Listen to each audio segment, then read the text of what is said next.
Hi guys, I'm Varun and I'm back with another recipe today. Today we are going to be doing a crispy lavash recipe. It's basically a flatbread that's really crispy and it's generally enjoyed with some meze or some hummus.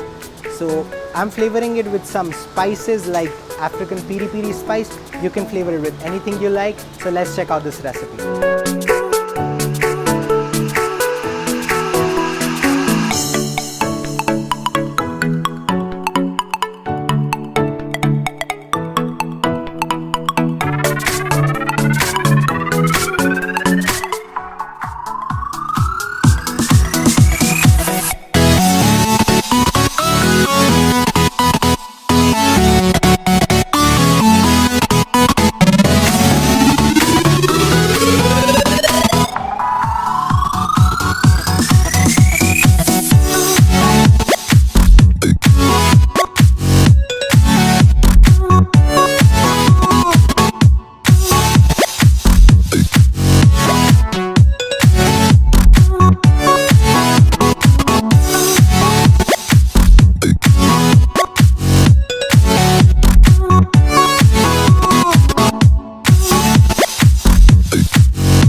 So there was guys my lavash recipe. You can store these up to about a month in an airtight container and they'll stay crispy.